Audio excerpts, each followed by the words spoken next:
Welcome to the Dogman Show. I hope you're in the mood for a whole bunch of allegedly true Dogman stories today, because we've got over 2 hours of them sent in by you, our viewers. Before I start, we'd like to thank our executive producer, Chris C. Chris C is not a he, C's a she, so she told me. Her contributions bring happiness, so please join us in thanking Chris. If you'd like to be as cool as Chris C and help keep our show on the air, then just join our paid subscribers club at peterbernard.com or click the join link below this or any of our videos. There are different levels, but every level gives you access to our all-new secret uncensored stories that we put out each Sunday night. Stay tuned to the very end of this show when green-faced Dr. Death will be back to fill you in on all the details you need to know. But for right now, all you need to know is that it's time to kick back, get yourself some hot cocoa or popcorn or whatever makes scary stories more fun for you. Get comfortable and dim the lights. Make sure the doors and windows are locked and that Dogman isn't outside your window. Ready? I almost pet a Dogman pup. Dear Scary Stories NYC. I was walking in the woods near the edge of my town recently just to get some fresh air and sunshine. I was following a path that leads into heavier tree cover, then back out. Although a lot of the leaves have already fallen, many haven't, and it still gets darker under the cover. Or at least it did a couple of weeks ago when this story happened. There was an opening in the cover where some late afternoon sunshine was coming through. It created a beam of orange-colored light that shone down as though some deity were lighting the scene himself. And at the end of this heavenly beam of light was the most beautiful little puppy I had ever seen. It played and pranced around, chasing a leaf and a small branch. It looked the same to me as any other puppy, only cuter and more perfect. It was playful and sweet, and I was thinking about taking him home while I studied him from about 20 feet away. I couldn't quite figure out what breed it was from. In some ways, the puppy reminded me of a young St. Bernard, in that it seemed as though it was going to grow up large and sturdy. But there was something about its head and ears that reminded me more of a Doberman, or even a jackal, if you've ever seen one of those. It was dark on its head and back, but had a furry white underbelly. I started to walk over and hold my hand out, introducing myself to the little pup. It hadn't noticed my approach yet, but I couldn't wait to pet that soft-looking fur. For some reason I still can't quite put my finger on, though. At the last second, something felt out of place. I'm not sure why, but I decided to withdraw to a safer hiding spot and watch the scene for a little bit longer. And that's when I saw the most incredible thing I'd ever seen.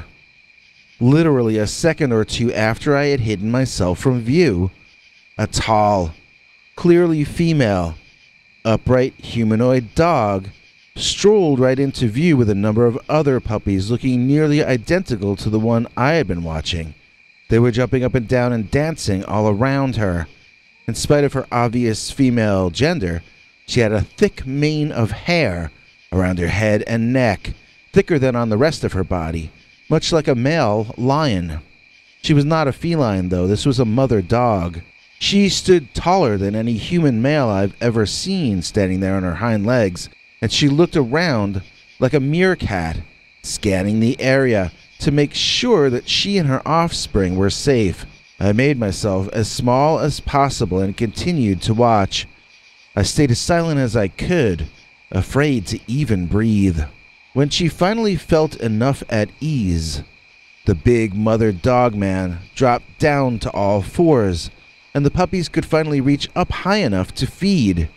In one sense, I felt in awe to be viewing such a miracle of nature. But in another sense, I was afraid for my life. I had almost pet one of them. I had almost put my scent on it. If the wind shifted and one of them smelled me now in my hiding spot, that would most likely be the end of me. I tried to will myself to stop sweating, to stop smelling, which of course made me sweat and smell more. Some of the puppies, when they were done feeding, climbed up onto their mother's massive shoulders. Some, like the one I had thought was so cute, never got enough and clung to her teats even as she stood back up to her full bipedal height. My favorite was the last to drop off, and he never even tried to climb up on her. Instead, she picked him up with her teeth, gently grabbing the tiny puppy by the scruff of his neck, and then, in one sudden motion, she flung him back up in the air to land safely in the longer hair growing on her shoulders. Then, to my great relief, she strode away, like an entire family home walking through the woods. Her children played on her back and chased each other around her shoulders. She just lumbered forward slowly, not in any kind of rush at all. Eventually, she was out of my sight, but I could hear her walking away for some time, along with the occasional yips and yaps of the puppies. I remained hidden for some time, listening. At first I told myself I was letting them get far enough away that it would be safe for me to get up and go home. Then I told myself I was listening to the sound of them walking away because I would likely never hear such a sound again. But when I finally tried to stand up and found it quite difficult, I discovered that the real reason I had remained hidden for so long was that I was frozen in complete and utter fear. I was far more shaken up by the incident than I understood at the time, and I'm realizing more every day that the experience took a greater toll on me than I would have thought. I mean, I wasn't harmed in the slightest, but I did have my worldview taken and ripped apart. I was not a believer in monsters, but now I'm afraid to walk into dark rooms and I wonder what's behind every corner. It's gonna take me a while to accept the brand new world I stepped into when I almost pet a Dogman pup. Dogman sealed me in my own basement. Dear Scary Stories NYC, I have been being bothered by one or more Dogmen for about the past year now. This all started right after my wife passed on, and this house began to feel a little too large for me to live in. It also feels way too far away from civilization as well. So I was already thinking that I should get out of there and move into the city, any city, for the final chapter of my life. My wife and our children had moved out to our lovely home in the country when the city began to feel unsafe and too cramped for our young growing family. Now, though, all the kids are grown and live in different directions, and my wife is gone as well. In spite of the overwhelming loneliness, moving seemed like a lot of work, so I thought I'd try to sit where I was and just wait for death. I thought I'd settle into a retirement of increasing vagueness, watching the world pass by my window. Instead, once my wife left, the Dogman came to take my peace away and force me to come alive and make some decisions. I don't know, maybe he was there all along but I didn't notice due to my days being filled with my wife and our love for one another. Maybe he came when he sensed my emptiness at losing her. In either case, he took every opportunity to bother me, to annoy me, to distract me from my grief, but also my sanity, and to demand I pay attention to him. I first saw him at night, racing across the back of my yard like a streaker from the 1970s. But this fellow wasn't just nude, he was a dog. I saw this man who was also a dog in the mornings as well, but only very early before the sun was fully up. He would appear for but a second, then run away at lightning speed, and yet when he would do this, you would come to understand that he had been there hiding for a very long time before he had run off. He had been hiding and watching you, and you didn't know how long he had been doing that. So for me, the incident lasted for 3 seconds or 4 maximum, But for the Dogman, who knows how long it had been going on? Why was he spending so much time looking at me? And if he was doing it as much as I had discovered him doing it, how much more might I have been being spied on when I never even detected it? I began to become more and more paranoid about everything. I would even jump when the telephone rang, which made no sense at all. Did I think the Dogman was going to prank call me? I was growing increasingly rattled in all aspects of my life. One night, I thought I heard the Dogman in my basement. I locked the door in the kitchen that leads down to the cellar, and I prayed that the lock would hold. I panicked all night, wondering how he had managed to break into the house down there. I wrestled with indecision about whether to call the police or not. The place was a bit of a mess, and I didn't really want anyone over, but especially not the police. And what if there was nothing in my basement? Or what if it was a cat or a raccoon?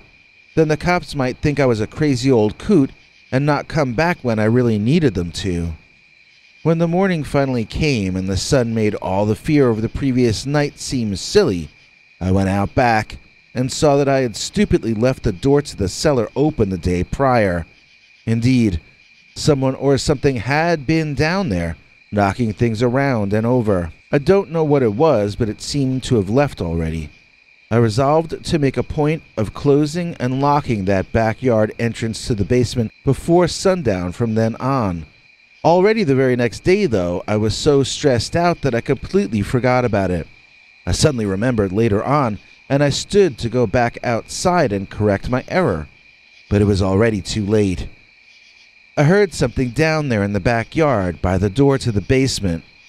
Annoyed with myself and in a bad mood in general, I grabbed my flashlight and went out back to close the garage door. I didn't know if I was going to have to scare off a raccoon or a Dogman, but I was tired and cranky enough to be emotionally prepared for battle in either event. I shone the light around the yard. No Dogman, no people, no animals. I walked over to the open cellar door and listened to hear if anything was moving down there. I was about to shut the door and lock it, then go back inside, but at the last second, I thought I heard something moving around down there. I shone my flashlight around in the hole, but I couldn't see anything. Again, I should have closed up and dealt with it in the morning, but I didn't want to trap a cat or dog or a possum in the basement. They might not ever get out, and then I'd have to deal with the odor from the bodies that I could never find. Have you lived in a house in the country? Then maybe you know what I mean. I took a few hesitant steps into the dark cellar, leaning down and shining the flashlight around. I wanted to call out to ask if anyone was there, but my mouth was too dry with fear. Then, suddenly, I had a reason to be scared. I heard a noise from behind me out in the yard. Turning quickly, I was just in time to see that silver Dogman, the one who seemed to spend so much time watching me in secret, running up, and he slammed that door to the cellar shut behind me. I suppose in retrospect that was luckier for me than if he had decided to come down the stairs after me. But at the time, it was an utterly shocked and saddened and hopeless kind of a feeling. I ran up the other stairs to the kitchen, remembering that door was locked from the other side. I tried to open it through force, but I'm not as strong as I once was. I waited, listening for the Dogman to go away. I reasoned that once I was sure he was gone, I could just get out the door he closed behind me. After all, he couldn't have locked it. I have a combination lock on that door. It had to be closed after you closed the door. The Dogman wouldn't know how to do that. So I could get out any time I wanted to. I was just afraid to exit into that backyard while the monster was still prowling around.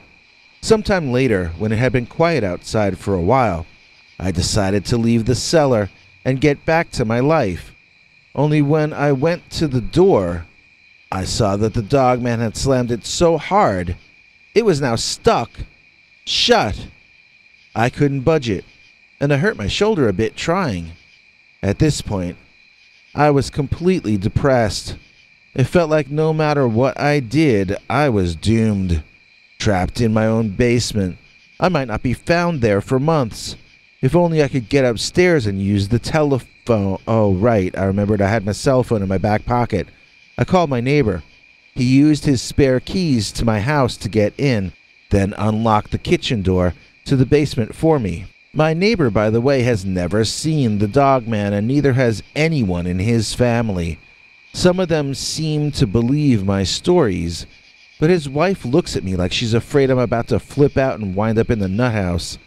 I need to get out of here and move to some place like New York City, where people expect you to be paranoid. I think everyone out here in the suburbs thinks I've lost my mind ever since the night that Dogman sealed me in my own basement. My cousin became a werewolf at puberty. Dear Scary Stories NYC. When I was a kid, I had a strange cousin. He was a nice guy and all, but he had a strange problem.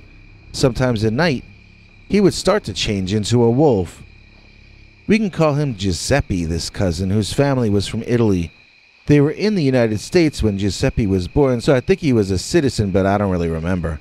I know his parents were applying to become American citizens when the three of them were involved in an animal attack, which only Giuseppe survived. That was when he was sent to live with us, probably because we were his only relatives in Pennsylvania, the state that the animal attack had occurred in. Officially, it was a grizzly bear that caused all of this, but Giuseppe always insisted to me privately that his family was attacked by what he called the big grandfather wolf. Giuseppe was given a cot to sleep on in between me and my brother Roger. We decided to trade beds every night, though, so that Giuseppe could have a real bed on some nights and one of us would take the cot. It seemed more fair that way, and we were a very Brady Bunch in that sense, at least in those days. This went on for years until Giuseppe celebrated his 13th birthday. That was when things began to change.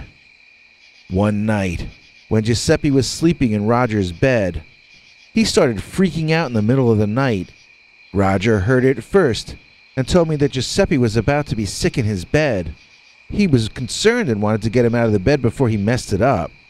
I looked, and I thought Giuseppe was having a bad nightmare, so I just kept staring at him, flailing all about.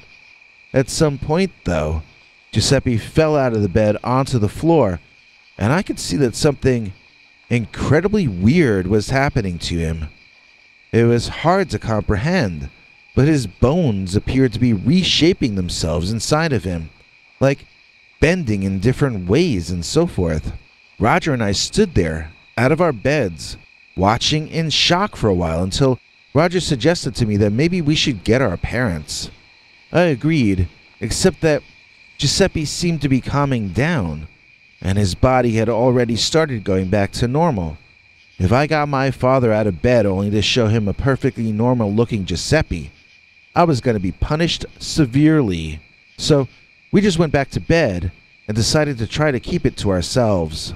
The next day, we asked Giuseppe if he knew what that attack was the night before. Was he having a seizure? What was that? Giuseppe either didn't know, or he didn't want to say.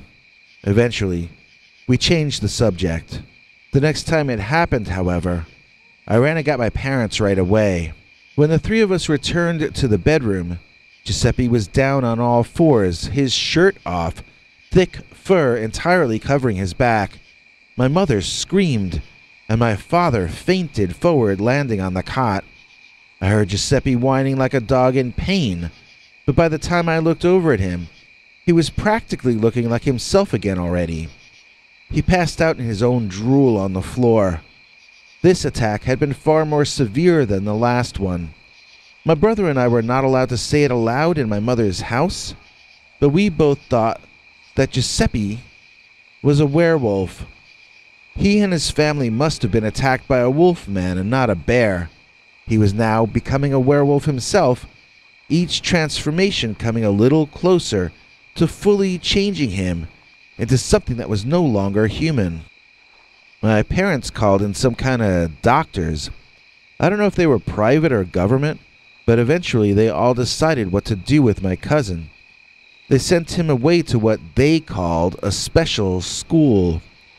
I don't know if that was literally a special school, or if it was a euphemism like that farm that dogs go to after the vet puts them to sleep. I never found out any more information about my cousin Giuseppe. My father took and destroyed the few family photos we had of him. We were not allowed to ask about him, and so we never did. Maybe he passed on long ago. Maybe he's locked in an institution somewhere. Or, and this is what I prefer to believe, maybe cousin Giuseppe is free. Maybe he roams the hills under the moonlight, a free creature, hunting as he needs to, and surviving as he must. He was a good guy, and I hope he's okay somewhere out there.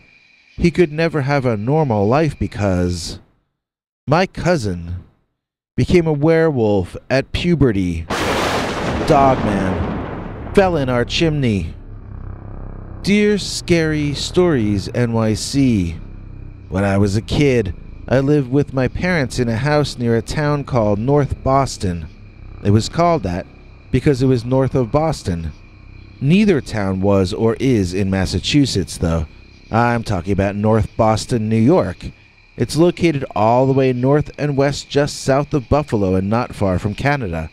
Both Boston and North Boston are located along this kind of a ridge line up there, and I grew up feeling that that entire ridge was haunted.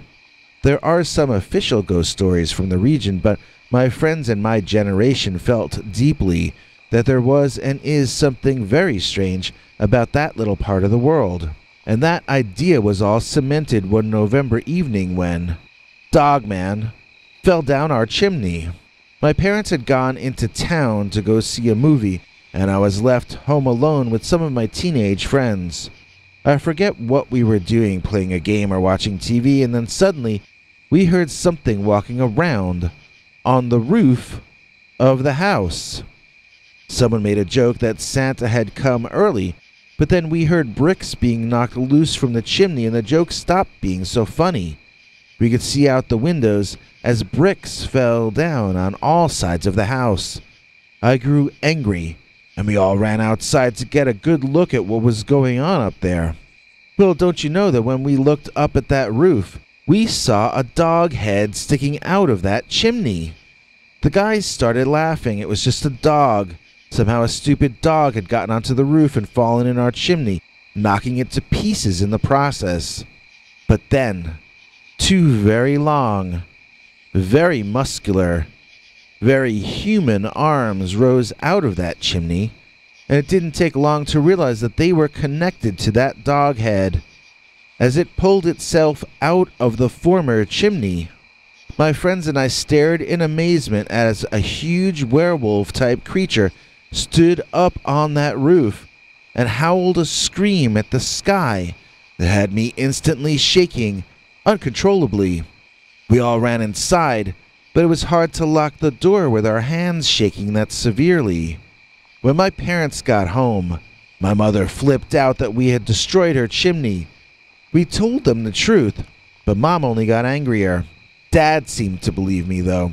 He even claimed he saw the Dogman himself a couple of days after that, but he might have said it just to get my mother off my back about the chimney. Besides my father's one purported sighting, nobody else in this area has ever claimed to see a monster of that type around that ridgeline again, not that I know of. Bigfoot, yes, but Dogman, not so much. Still, it's one of the most unforgettable moments of my life, 'cause I'll never forget the night when Dogman fell in our chimney. I threw my screwball in Dogman's face. Dear Scary Stories NYC. When I was in high school, my best friend was a guy named Ron. We both played on the school baseball team, which stunk. We were the only two good players, but Ron wasn't allowed to use his best pitch. He sometimes would sneak it in there anyway, then deny it.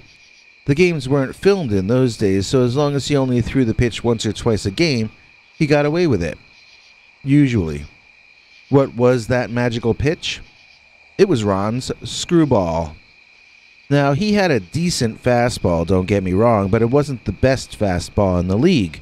He had an okay changeup and a mediocre curve, but in our league, nobody was allowed to throw the screwball. I don't know if it's that way anymore, but back then it was felt that throwing a scroogey when you were too young could damage your arm permanently. Ron's screwball was the best I will ever see. It would look like it was a slider moving away from right-handed hitters and sliding in on lefties. Then, suddenly, it would reverse course and head in the opposite direction.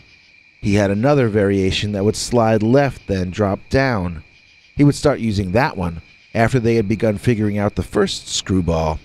In a good game, he could save the secondary pitch to the 5th inning or later. Ron was unhittable until they banned his best pitch, but he was still a good pitcher afterward. One November, Ron and I were hanging out in the woods playing catch and wasting a Saturday afternoon. We were best friends during that period. Then, there was a big crash of leaves, and we saw this thing that looked like it escaped from a Mexican horror film, like the kind where all the monsters wrestle each other. This thing had a dog head, and at first I was gonna laugh at the ridiculousness of it.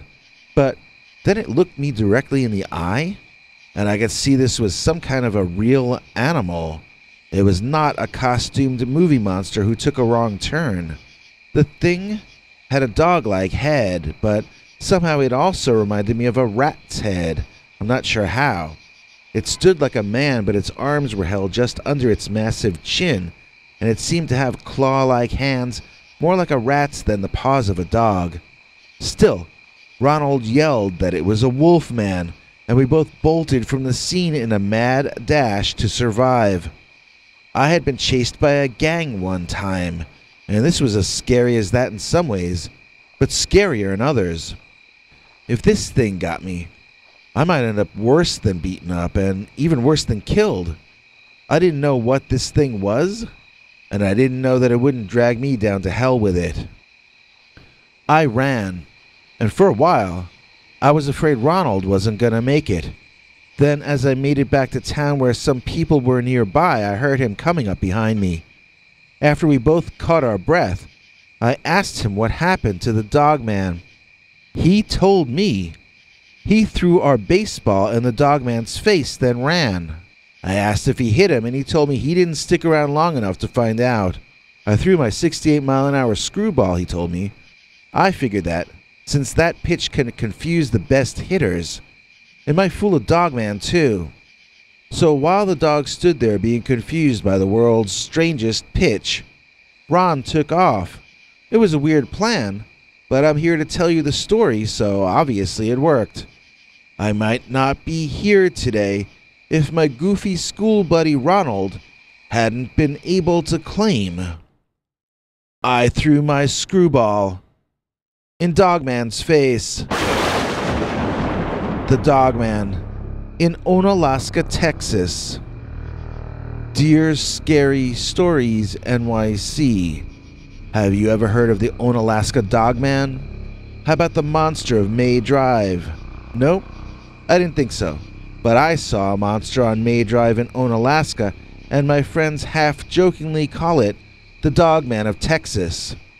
So like you probably have guessed, this happened in Onalaska, Texas on May Drive, which is just a one-lane strip of uneven tar laid down over a dirt path through the forest. I don't know May Drive's history, but I would bet it was a pathway before Europeans got here, and that people have been cutting through the woods there for longer than anyone could possibly remember. It may be a crappy little road in northern Texas, but at the same time, there's something ancient and magnificent about it, at least for me. I was imagining that it had looked almost the same back 1,000,000 years ago. In my mind, I visualized a brontosaur crashing out of the woods, followed by a tyrannosaur. In my head, I rehearsed the fancy driving I would have to do in order to avoid both creatures and keep on driving. I enjoyed myself with my fantasy, making mouth sounds for the brakes and the engine as my Jurassic Park adventure played out in my imagination. I laughed inside, having amused myself, But then, in real life, an actual trio of young deer crashed out of the tree line on the right, almost exactly as I had visualized the brontosaur doing. They were running from something. So what was chasing them? No, not a tyrannosaur, but something at least as frightening and impossible as those ancient land dragons. I saw an 11 or 12 foot tall, partially bipedal dog burst out of the woods, sending small and medium-sized tree branches flying in every direction. I was not going to be able to drive under and through them as I had in my imaginary dinosaur encounter. I pulled up to a stop along May Drive, idling my engine and watching the deer and the huge orangutan-colored long-haired dog-headed creature barrel back into the woods on the left side of the road. I had that car back in drive and I was gone before I could even think about what happened.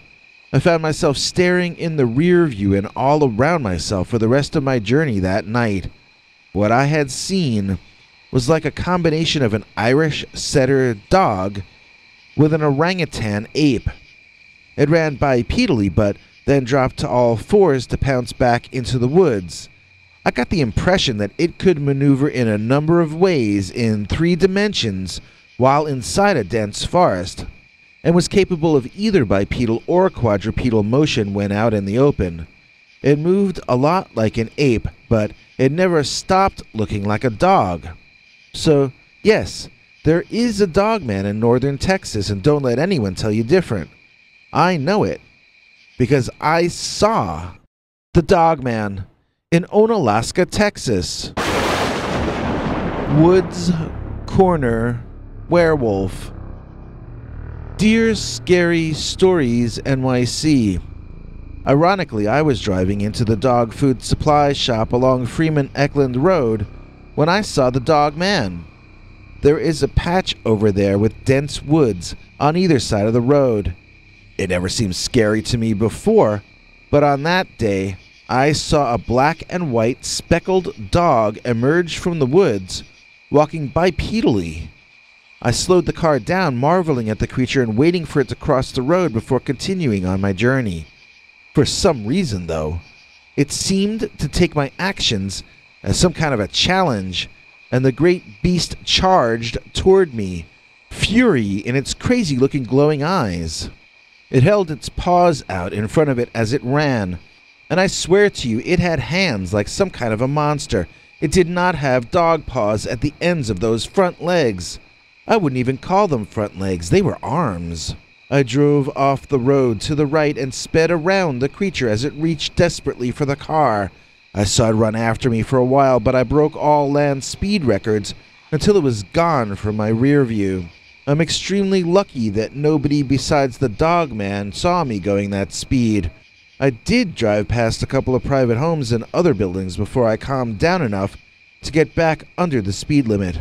It shook me up quite a bit, but I think that's really all I can say about the time I saw the Woods Corner Werewolf. Bigfoot can make you see things, and Dogman can make you forget. Dear Scary Stories NYC, I am of 2 strong opinions.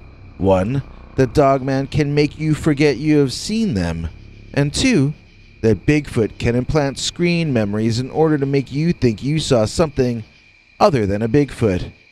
This is why I think most Dogman sightings are screen memories of Bigfoot sightings, while most real Dogman sightings are blocked by Dogman's hypnotic power. I was with my wife one night camping in a tent in the Allegheny National Forest. We were both continually awakened when someone or something seemed to be bumping into our tent and then running away. My wife unzipped the flap and stuck her head out.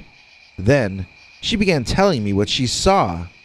She narrated seeing a very tall, upright walking dog. She said the dog had glowing eyes that twinkled like stars in the night sky. She was silent for a while.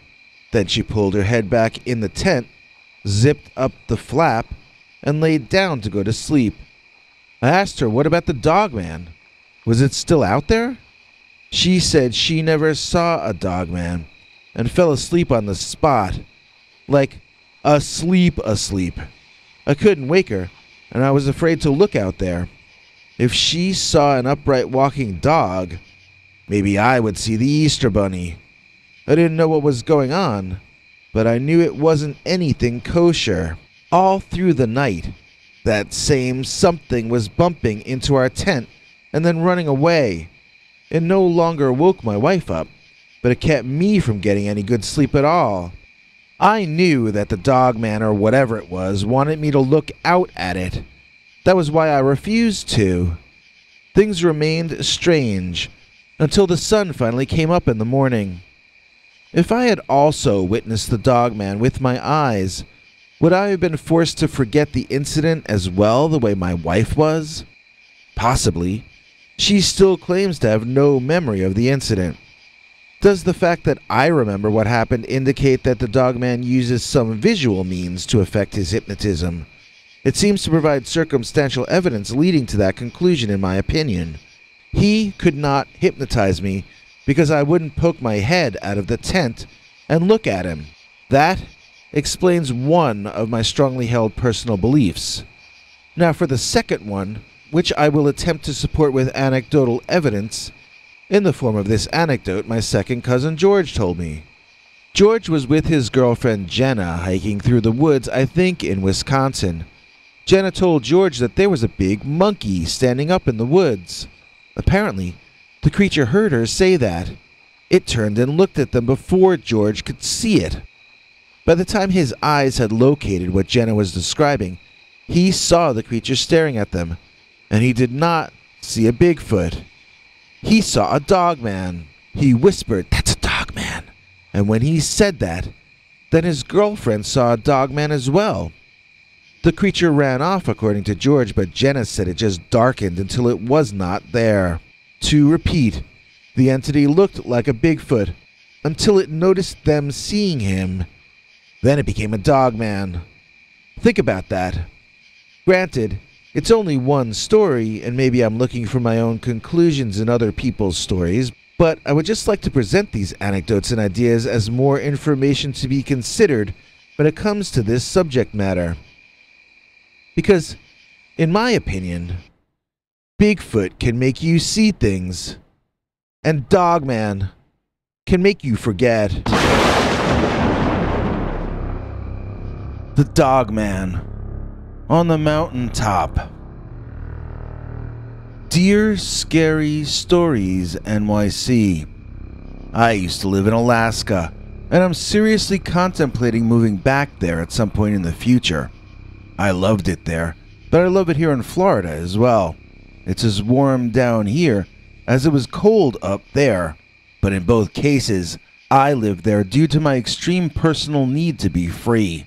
I left Alaska because I got dumped there a week before our scheduled wedding day by the only woman I'd ever really loved, and also because of the events that I'm about to relate. My fiancée and I were both mountain climbers. Maybe she still is, I wouldn't know or care. When she dumped me, I have to admit that I was seriously reassessing the entire concept of moving on with my life. I don't want to get too graphic or bum anyone out, but it's important that you understand just how down I was when this happened to me. I knew a particular mountain summit that, for me at least, was very easy to climb, yet it afforded a beautiful view of a number of the truly tall peaks that are located in that most gorgeous, yet possibly also most dangerous state.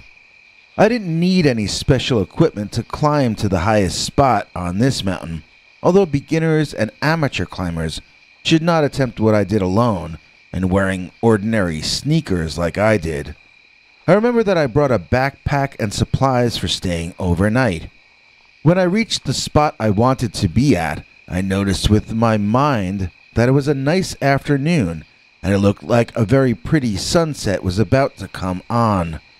I say I noticed it with my mind because I had always before noticed it with my heart and my entire being. Nature that amazing looking had always made me feel better before. I had gotten over not getting into my college of choice by sitting on that very spot and watching the sundown. It's just so magnificent being in that place that I thought it could cure any depression. Heck, I suspected it could cure the common cold. It's just that remarkable a view. On this particular evening, though, I found myself looking down instead. I wondered what it would feel like to fall from that great a height. Would it feel like flying? I've never jumped from a plane, but I've seen film of people who did, and it looked to me like they were flying. I looked around on all sides of the rock surface I was standing on. I couldn't see any place where I would have a straight free fall to the ground. I dropped a pebble from here and another from there, watching them crash into hard and sharp-looking rocky outcrops. One of the pebbles hit a landing and rolled to a stop not more than 30 feet below me, while another cracked into a million pieces as it hit a sharp outcropping clearly made of a denser material. I'm not a geologist, so I wondered what that part of the mountain was made of. Could I be standing on a diamond mountain? Normally a silly thought like that would have made me chuckle. On this evening, however, I just noted that, hey, at least I was trying to make a joke. That was the nature of my internal monologue. Well, if I still have the strength to climb, then I must not be that depressed. Or, at least I can still notice all the colors in the sky as the night comes on. But in spite of all this, I could no longer feel any of the joy that I had almost always been able to feel. My mind also tormented me by thinking about what my fiancé would say to this, or what she would have felt about that. It didn't matter what she thought or felt anymore. She felt I didn't matter anymore. She had been seeing another guy since even before she agreed to marry me. Not only did she not love me, but she led me on just to get this other guy to marry her instead. She wasn't someone who I loved and lost. She was a trickster, capable of faking her attraction and devotion to me for over a year. That takes a special level of sociopath to do that. To make someone think they're in love just to manipulate a third party? When she told me she was marrying someone else that I had never heard of before, she didn't even act like she felt bad about it. She didn't even break it to me easy. She was done with me, and so alerting me to this fact was just an annoying chore that she had to perform before leaving me forever. I still thought of her as part of every single thought or feeling. I still wanted to tell her about each new thing in my life. I still wanted to share everything with this person that had been humoring me for so long. I couldn't even really feel like a victim about it. I felt like a stupid moron, getting what I deserved. When she told me the guy's name, I looked him up on Facebook. I was really stunned to realize I had seen him before, a lot of times. I had to think for a while to remember where, but slowly it all came back to me. I had seen him getting gas at the same gas station I use. It was usually when I was leaving, and he was showing up. The other times I saw him, he was driving away from my block as I was driving home. I had seen him going so far back that I assumed he must live somewhere near us, that maybe he even lived there before we did. There probably was never a time when I was with her that she was truly with me. I used to think I was a smart guy, but my ex-fiancée disabused me of that notion. I could never regard myself as smart ever again. I am an easy-to-fool rube. I am an idiot with a target pinned to my heart. Maybe, I thought, it might be easier to find out if falling felt like flying than to go on with things and act like I ever had a chance for happiness. I would only be opening myself up to another sociopath. I don't know how to date women. I don't know how to have a girlfriend. I'm just not smart enough, and I'm too trusting. As I was thinking these thoughts and feeling darker and darker inside, I heard some kind of a noise behind me.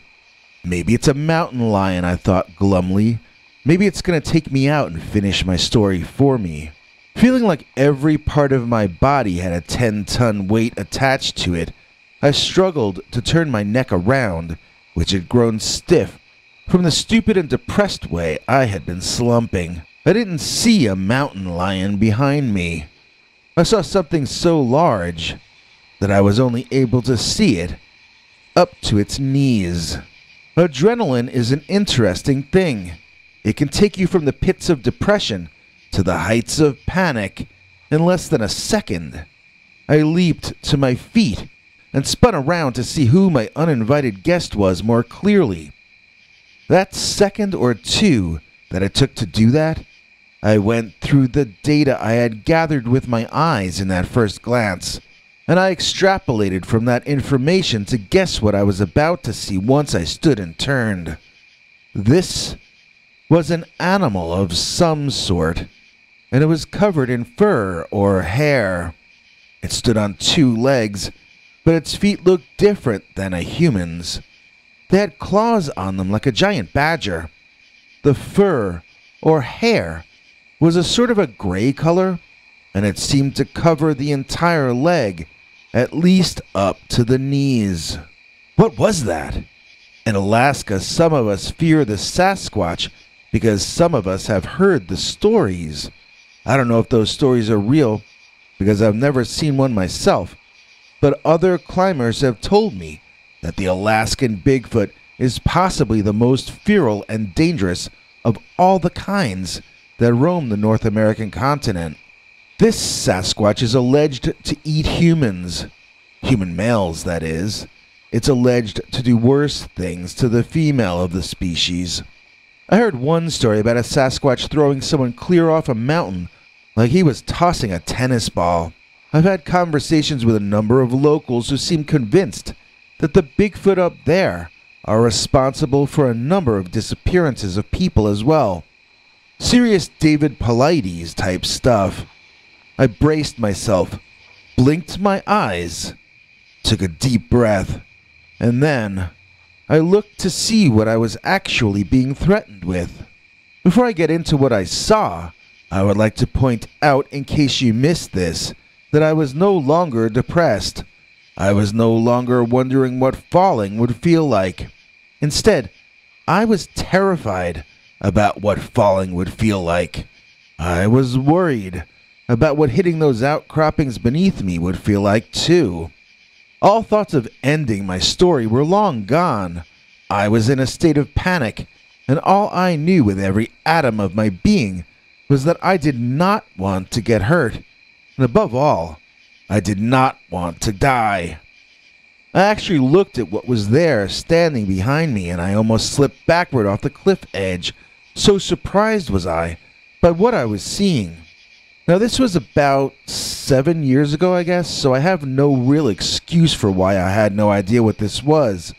I am sure that all, or at least most of you, would have known immediately and exactly what this creature was at the very first glance, but I apologize for being almost completely ignorant about this type of cryptid. I never, not even when I was a child, went looking for monster stories. They didn't interest me, as I thought they were fairy tales. The only mysterious creature that I believed in was Bigfoot, and that's only because I saw the look in the eyes of the hunters and campers and climbers I had met who knew about such things. I once saw a man 6'4" begin trembling when telling me about his Bigfoot experience. That doesn't happen when people tell fairy tales. But what I saw standing behind and beneath me on that mountaintop, that was not a Sasquatch. It was as tall as a squatch, I'll say that much. In fact, it seemed to be standing about 3 feet beneath me, but its eyes met mine dead on. I'm a little under 6 feet tall, so this thing had to have been at least over 8 feet in height. I mean, I really think it was more like 9 or 10 feet tall, but that just sounds ridiculous. Those eyes, as I'm sure you've already surmised, were like cat eyes glowing in the dark. They were not placed within a cat-like cranium, however. They were in a very wolf-like skull, and they bore into my head and soul like they had invisible fingers reaching out and grabbing me. I felt as though I were being held in place, even held from falling, by the almost supernatural feeling lock that those eyes had on me. I can't explain it more clearly than that, although I know that sounded kind of vague. It was unlike anything I had ever felt. People tell me that I imagined that part because of my panic and the strange circumstances I found myself in, but I don't know about that. It felt as real as any other part of the experience. This was like an impossibly tall muscle man covered in gray wolf fur that was missing in patches here and there, revealing skin that looked dead and gray. I can't tell you that what I saw was a natural animal. I think it might have been paranormal or some kind of dead thing brought back to life. That didn't mean it wasn't physical, though. It was very solid and very real in that sense, to be certain. I looked away from the creature, casting my eyes all around and down, trying to figure out what my options were, if indeed I had any. Could I jump? Not likely. I wished I could fly, but unfortunately, I wasn't born with wings. I really was thinking stupid thoughts like that in the moment because I was desperate. Completely gone were my self-destructive thoughts of only a minute prior. What a failed relationship can do, getting trapped by a dogman, can undo. Quickly. The only problem is that I was replacing my own thoughts of self-harm with the dogman's thoughts of harming me. A thought popped into my head. It's a dog. I like dogs. Maybe I could act friendly toward it. Maybe it didn't actually mean me any harm. I turned from looking down to looking back at the immense creature, but instead of being friendly, it started barking at me, loudly. Again, I got so scared I almost slipped backward off the ledge. The dogman was barking so loudly at me, it was like being shouted at by a drill sergeant. I could smell this big brute's breath wafting my way, and I'll tell you, that was the smell of rot.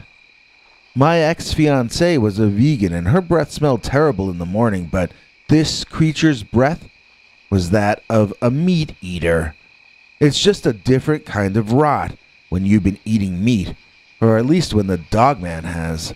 Almost every time I tell this story, people interrupt me to insist that there is no difference between vegetarian breath and meat breath, but I knew once I smelled that horrible odor that I was on this creature's menu. Argue with me all you want, but I knew I was prey, and I knew I had no place to run. The dogman stopped barking when I looked him in the eyes again. He quieted down to a growling, but I think he actually wanted me to look in those eyes. I think he must have somehow been doing something to me with his bright glowing orbs. I'm not sure he was hypnotizing me, but I do suspect he may have been mesmerizing me. What I mean is, I began to feel very dizzy as though I were going to faint, and I didn't feel that way when I broke the gaze. Again, people tell me that it was my fear and panic that was making me dizzy, but those people were not there. When I locked eyes with the dogman, I felt the world spin. When I looked away, he would begin barking loudly at me and I would smell that horrible breath again. I wasn't sure which was worse, because the barking was at such a decibel level that it was physically painful to endure, not to mention the most terrifying thing I had ever experienced. My mind raced for some way out of this situation. I knew I did not want my story to end. I knew that life was so much more than that creepy ex-fiancée. I knew she wouldn't even care if she found out I had gone. I knew she wasn't worth me destroying my life over. I wanted to escape so badly, but there was nothing I could do. I watched every moment of my life pass in front of my eyes. Weird moments I hadn't thought of since I was very young.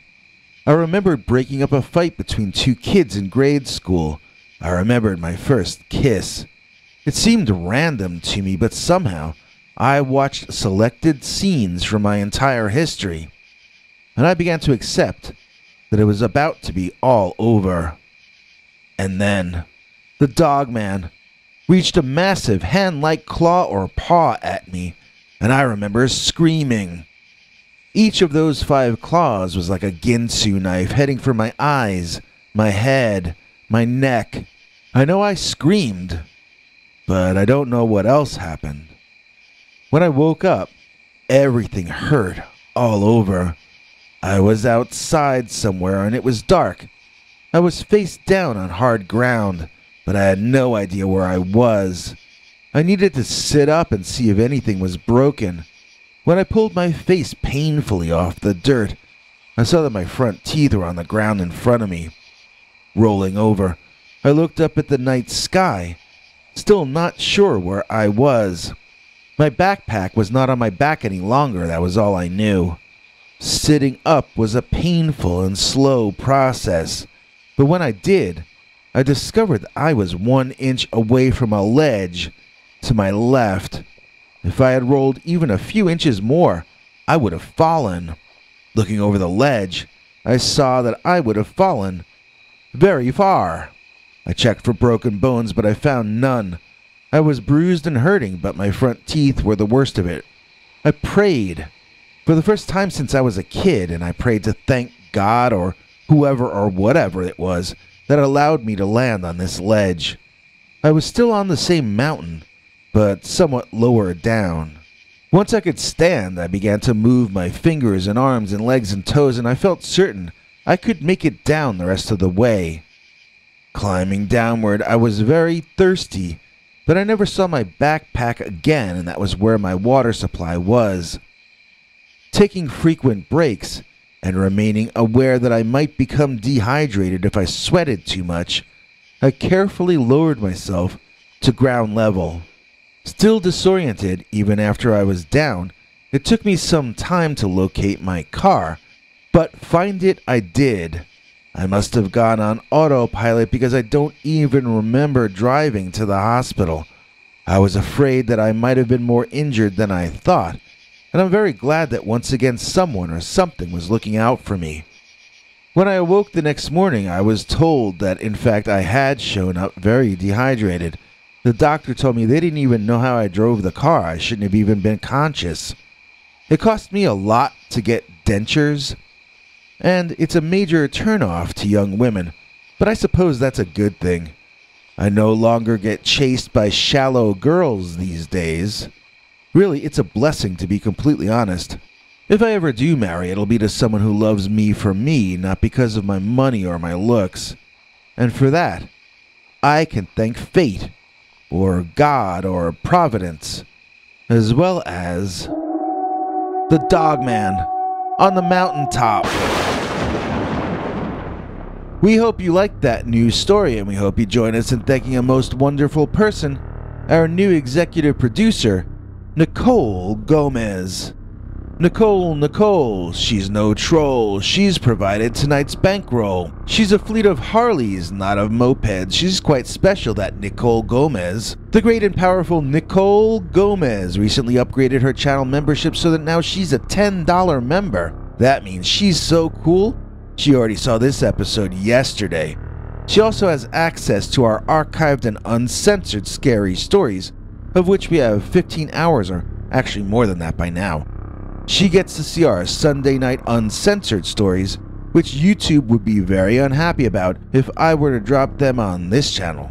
If you would like for yourself all that the magnificent Nicole Gomez has, all you have to do is click that join link under this video and become a $10 channel member. If you can't afford that, we totally understand. You can still get to see our Sunday night secret stories for as little as 99 cents a month. And if you, for whatever reason, don't like using the YouTube channel membership system, we also have my good old PayPal subscribers club, which you can join at peterbernard.com. The cheapest level there is $1.50 a month, and there is no $10 membership on that side. But for the most part, it's similar to the channel memberships.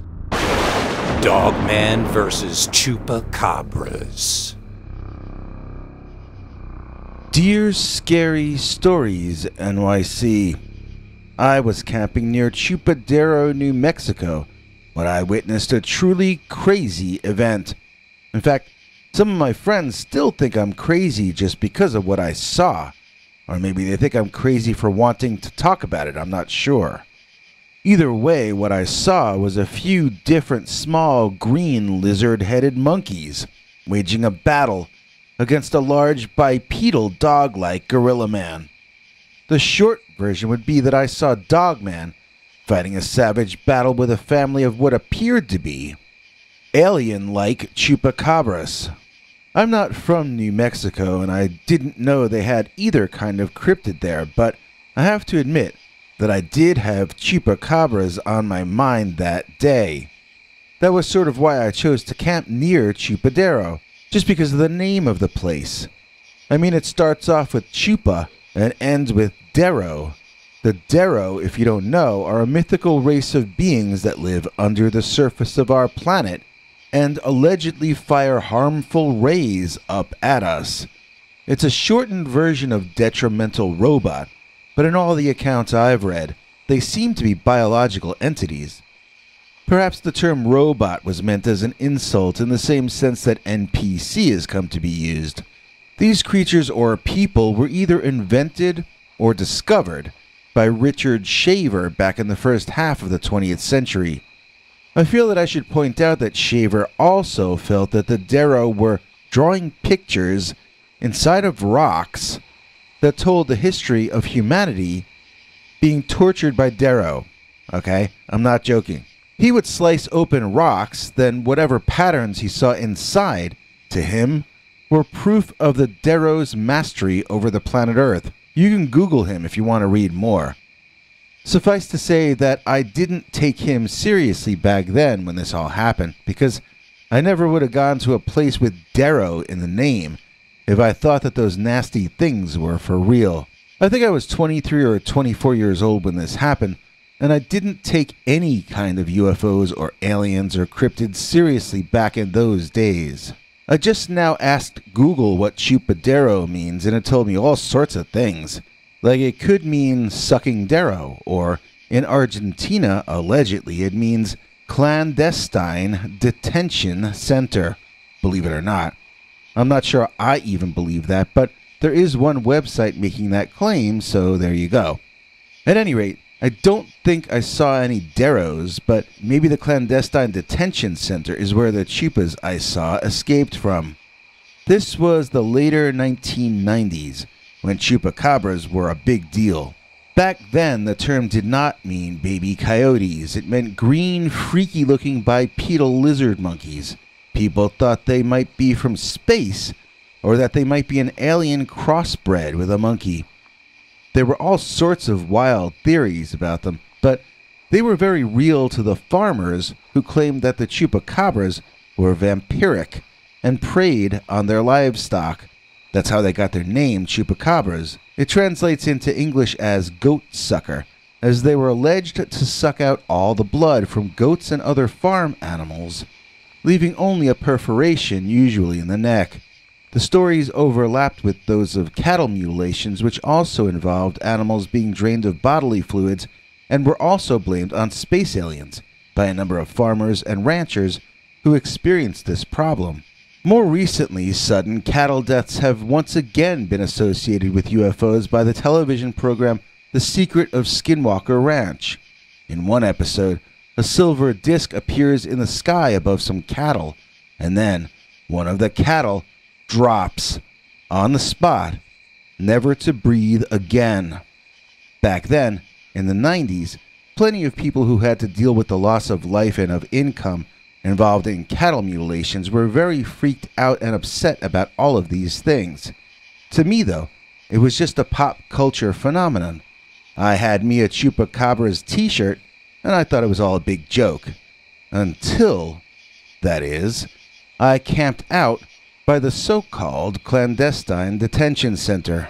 I remember the campground I stayed at as being east of Chupadero, but I'm not sure if it was any of the campsites listed on Google Maps. This was a long time ago, though, so maybe it was. Anyway, the sighting didn't take place at the campground. It took place on a county road either in or near Chupadero. I had wandered west, curious about what Chupadero actually looked like in real life, but Google Maps shows the closest campsite as being a 25-mile drive away from Chupadero.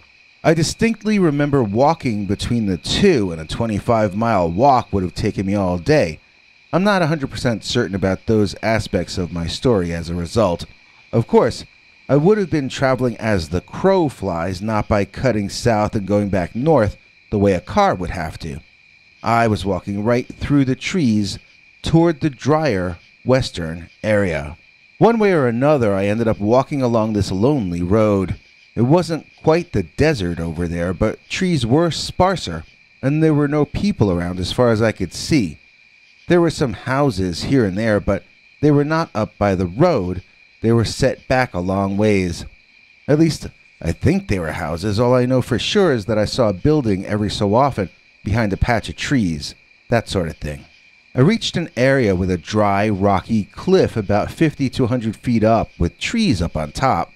I remember that even though the incline was 90 degrees straight up, I was thinking about climbing it, because there were all these pock marks in the hill that I thought I could grab onto as I progressed toward those trees up there. Some of the holes were large enough for a man to stand in, and from my angle, I couldn't tell how deep they went into the hill. While I was studying the natural wall in front of me, I swore I saw something moving in one of those indentations. At first, I thought it was a person, and I was about to call out to them, but then it poked its head out again, and I was pretty surprised by what I saw.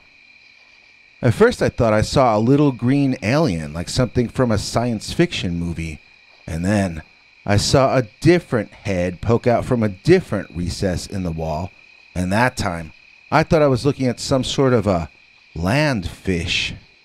My mind spun, and the day's heat made me feel dizzy. Was I hallucinating? I pulled out my water bottle and started drinking, afraid that I had become dehydrated. My old plastic water bottle made a squeaky noise when I would drink from it, and each time it did so, I saw little green heads poke out from holes and look at me for a second before darting back in. I told myself this couldn't be happening and that I had to be hallucinating in the hot afternoon sun. Laughing at myself, I held my water bottle aloft so that my hallucinations could see it more clearly. "See?" I asked. "It's just a big old water bottle."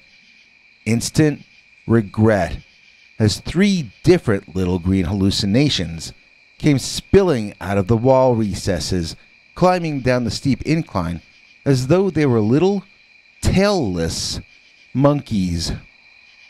The 3 small animals had rows of dark spikes going down the middle of their heads like a mohawk hairstyle and extending down their back in the way dinosaurs are sometimes depicted in old movies.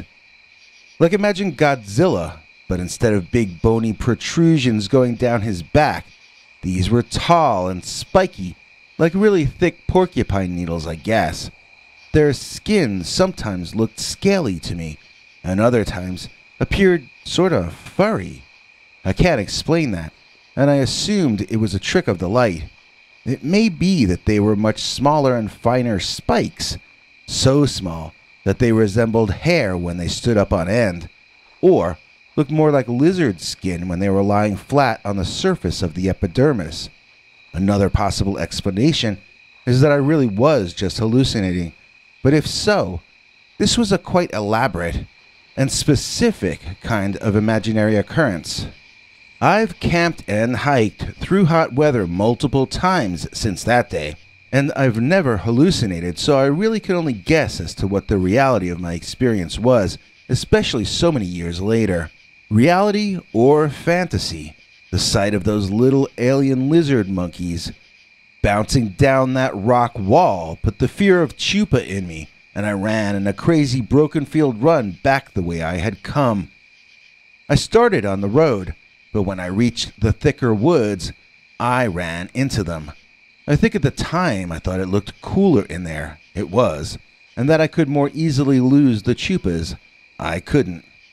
After all, humans build roads. Animals don't need them. Once I went off-road, the creatures easily began catching up. Illogically, I climbed the first tree with a thick branch low enough for me to grab. I say illogically because humans can't climb trees as well as monkeys can, whether they are green monkeys or any other kind. This dawned on me when I was already halfway up, causing me to panic and to climb even higher and even faster. You can laugh at me all you want for running from creatures the size of raccoons, but they seemed agitated, and they had claws on both their fingers and their toes. Plus, there was just the aspect of this being something unknown that made it all seem so much worse. I didn't know what those things were. I didn't know if they were carnivores or herbivores, and I didn't know what they might do if they caught up with me. I was so frightened while climbing up that tree that I didn't even realize I was no longer being pursued. Grabbing a seat on a branch and staring downward through the leaves as I panted and caught my breath, I saw the 3 lizard monkeys, but they were still on the grass and dirt ground, not climbing up after me. In fact, they weren't even looking up at me. Their attention seemed to have been captured by something else. At first, I couldn't see what that something else was, but I could already hear it.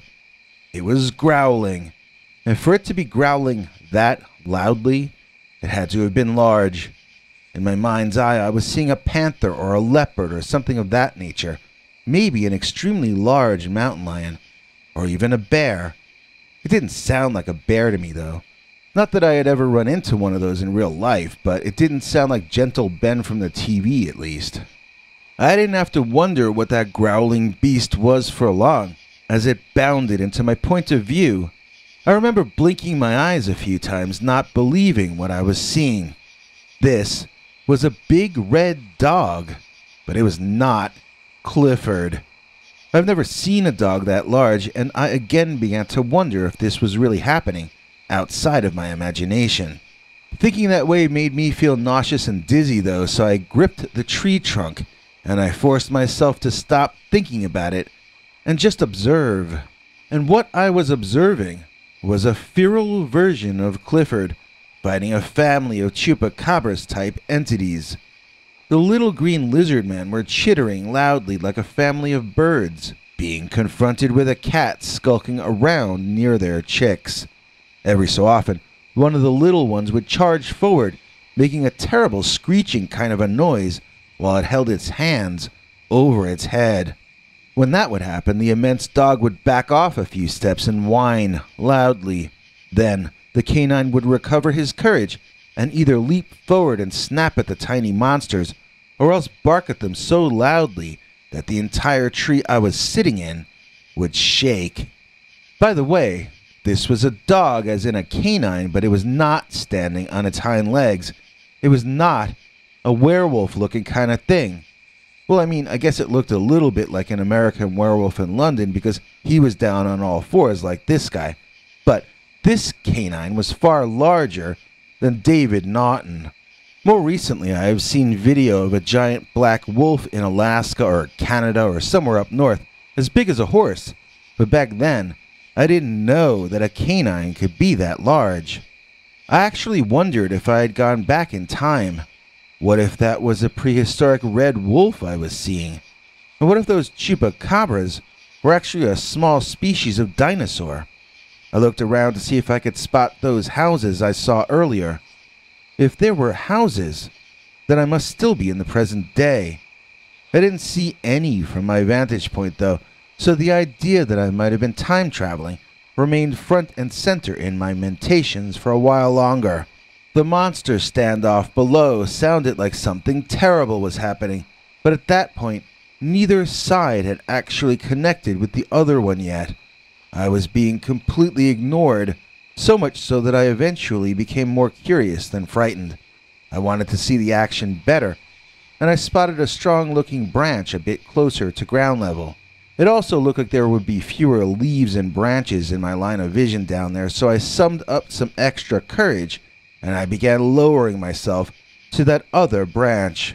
While I was mid-climb, the big dog made a new kind of angry noise that it had not made before, and the volume on the little green guys multiplied by 5 or 10. This surprised me, and I almost fell off the branch instead of landing on it. Looking down, I saw something so unexpected that I almost fell off the branch a second time. That big dog had stood up on its hind legs. When upright like that, the bottoms of my feet tickled because I realized that the dog's ears couldn't have been more than 10 or 15 feet below me, maybe less. Now, it looked like the granddaddy of all werewolves. That dog had become a dog man, and my afternoon had gotten just that much weirder. Once the dog man was standing bipedally, the 3 green creatures went completely loco.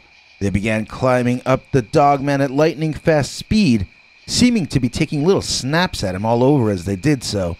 There were only 3 of them, but their movements were so fast that they gave the impression of swarming him. The dogman grabbed frantically at his attackers, but they moved so quickly that he never was able to get a hold on them with his huge, deadly-looking paws. I watched as the muscular, hairy giant started slamming into the trunk of the tree I was sitting in, trying to smash the creatures into oblivion. Instead, they would jump to a different part of his body, leaving the upright walking canine to ram his own shoulders and arms and sides and chest into the tree instead. I saw the dogman do a move straight out of professional wrestling where he fell backward, attempting to squash the little menace climbing on his back. The chupa effortlessly leaped off and trotted away from harm. Not so the dogman. This was like death by 1,000 mosquito bites. The chupas appeared to be getting to him, but he had not slowed them down in the slightest. I guess one of them bit or scratched just a little too hard because that dogman flew into a kind of a berserker rage. He spun in circles and half circles, swatting at and snapping at his smaller adversaries. At this point, I think the Vegas odds shifted in favor of the dogman, and I think the chupas figured it the same way. They ran back the way they had come, chittering like small monkey birds or something. The dogman charged after them, clearly sensing victory within his grasp. As the 4 monsters ran back toward that cliff I had found the little ones at earlier, I began trying to get down out of that tree. It had become dusk, and I needed to get back to camp and out of those monster-infested woods. I was a lot more shaken up than I had realized, and I slipped and fell out of the tree, hurting my ankle a little bit. It wasn't broken and it wasn't sprained, but it sure hurt to put any weight on it for my walk back to camp. I couldn't move very fast, so needless to say, I was flat out terrified to be where I was.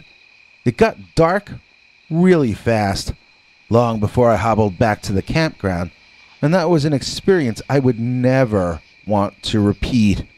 Every little sound made me freak out, as I expected a dozen more little green monkeys to come swarming out all over me. I was fine, and life returned to normal for me immediately. Although my ankle was still sore the next day, I had no proof that anything at all had even happened. I'm not sure to this day if I really saw what I think I saw, if they were real, or if they were a hallucination. In either case, that was the last time I ever saw any kind of cryptid whatsoever. And that's fine with me. I've seen enough cryptids from that single experience to last a lifetime. After all, I didn't just see a light in the sky or hear a wood knock after midnight. I saw an open, savage conflict between 2 truly name-brand monsters. I saw something I will never forget. The epic battle of Dogman versus Chupacabras. The Dogman of Roswell, New Mexico. Dear Scary Stories NYC. There's a nature preserve in Roswell, New Mexico that a lot of the tourists don't know about. It doesn't have trees in it, or hardly any. It's just a lot of desert and scrubland and some swampy little lakes that birds visit. I imagine there are probably fish and other creepy water creatures living in there as well, but I really wouldn't know, as the only time I visited that location, it was against my will. The main wildlife I remember taking note of was a big old dogman that neither of my captors, my parents, noticed. This was back in 2006 when I was just shy of 18 years old. I didn't want to go on this trip, but I was basically forced to. My mother and father insisted that this was the last time that they would get to go on a vacation with me, and that was the promise that kept me going throughout this ordeal. At least I'll never have to do this again, I kept repeating to myself over and over. So the place we went to, the Bitter Lake National Wildlife Refuge, located in Roswell, New Mexico, was hot and nasty and dusty and uncomfortable. We didn't have cell phones yet, at least not in the modern sense. I remember I had a flip phone that could also send emails very slowly if they didn't have attachments, but it wasn't like you could watch a movie on them or anything like that. There wasn't any connectivity over there in most places at that time, so I couldn't even text my girlfriend without going over to the main office. The short version is that I was completely miserable. My parents, on the other hand, were in all their glory. Look how beautiful it is here. Look at all the nature. Look at all the birds. Come on, son, let's set the tents up here under the baking sun. Of course, there was no place that wasn't under the baking sun, as this was a park with no trees.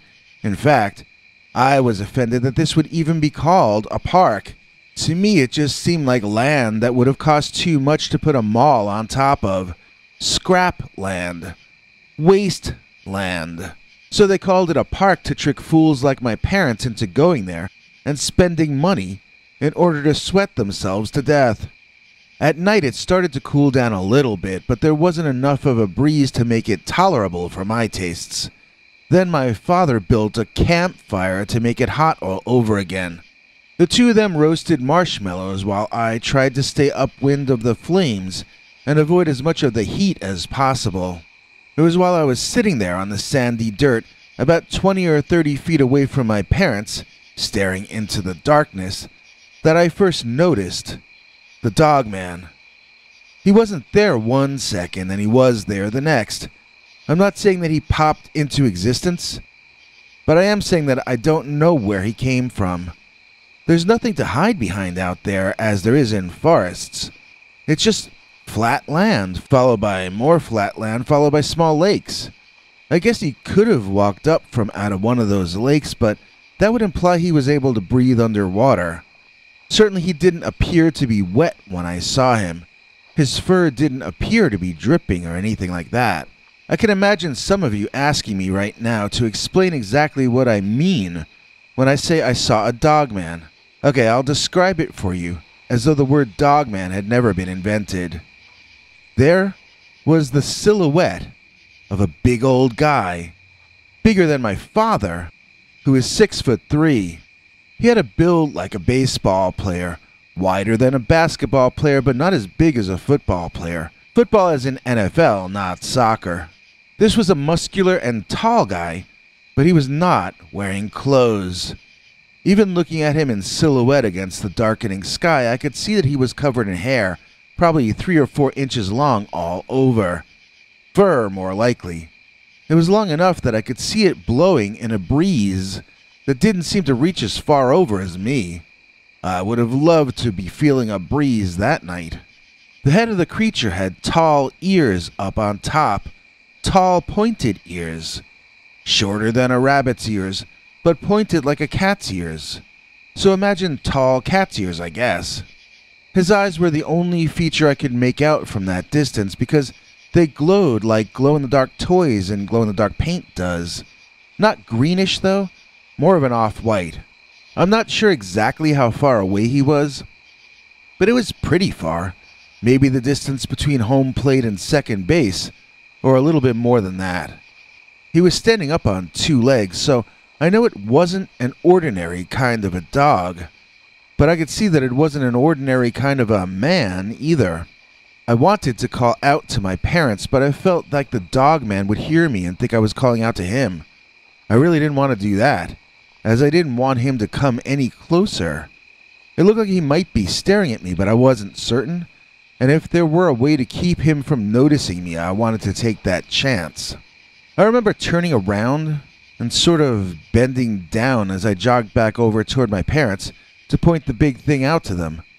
I thought my father carried binoculars in his glove compartment, and I wondered if he had them with him or not. Maybe I could get a better look at that thing and see that it wasn't what I thought it was. I really didn't want it to be a Dogman or a werewolf. I wanted it to turn out to be an optical illusion or a trick of the eye. Before I even got all the way back to my parents, though, I saw that they were standing together and staring off in a different direction. If the Dogman behind me was south, then they were staring east. I looked in the direction they seemed to be staring, and I saw something I was not expecting to see. There were weird lights dancing in the sky. The way they were moving made me feel weird. I got the sense that whatever that was, or those were, they would make me feel hypnotized and dizzy if I kept looking at them. For that reason, I looked away quickly. I don't know why I had that feeling, but I did, and it was sort of instinctive more than logical. When I reached my parents, I began speaking quietly to them, saying that we had a visitor. Neither of them acknowledged me in the slightest. They just kept staring at the hypnotic lights off in the night sky.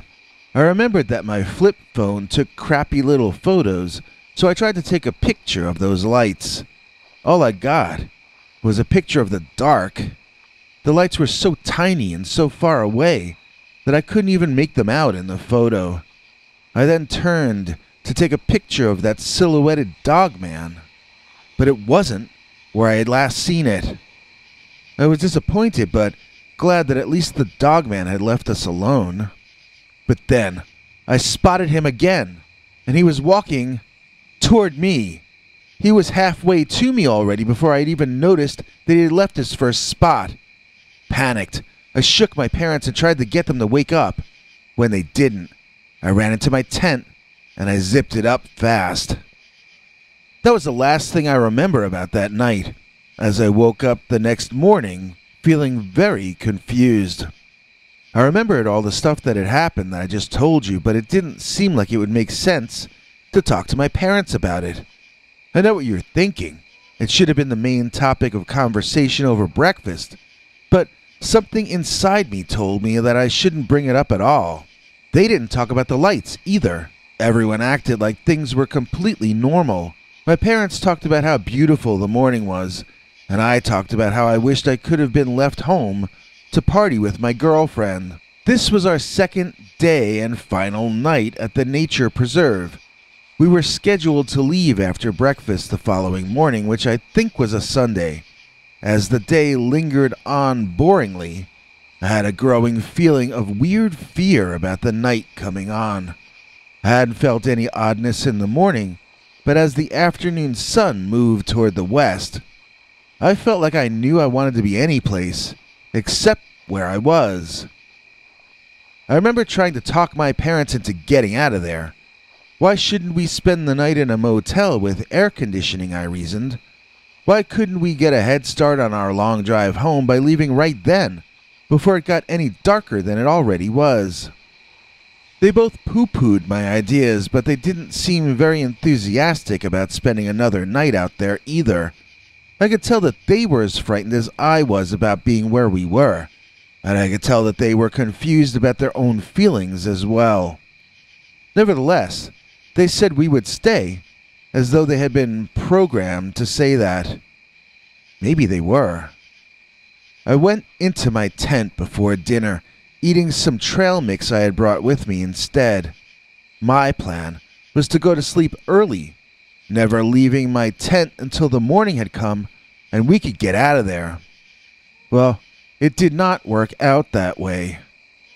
I remember waking up, standing. I was behind my tent, or in front of it, depending on how you look at it. I was on the further side of the tent, facing away from the campfire, which I could hear crackling behind me. there was something else behind me too, something I hadn't noticed at first. It gave off body heat. It was alive. I wanted to turn around quickly, but I knew I didn't have to. I knew who that was or what that was, and I knew that it would be better for me to stand as still as I could manage. There was a sniffing sound, like the way a dog will smell you when you've been away and it wants to smell where you've been. A vigorous kind of sniffing. It started at the back of my neck and worked its way downward. It tickled my back when the snout of my examiner would brush up against my t-shirt. Yet I refused to budge from my spot. I remember in my mind I kept thinking, play dead, play dead. But in retrospect, that made no sense since I was standing up at attention. Clearly I was not dead. Yet still, I felt that if I remained rigid and didn't move, that the Dogman, for this is who I was already certain it was, would grow bored of me and leave me alone to get back to sleep. The dog seemed especially interested in my butt, just as a normal dog might be, and again, at my feet. He seemed to be gathering information, and he was being quite thorough about the procedure he was following. He sniffed my ankles, then maneuvered around to the front of me, down on all fours. I remember looking down on him, seeing the back of his dog head, sniffing at my toes. He was covered in a grayish-black kind of fur. I could see his muscles rippling under that fur. I could see how massive and strong this creature was. I felt like he could snap me in half if he wanted to, and that I was completely at his mercy. Just keep playing dead, I told myself in my head.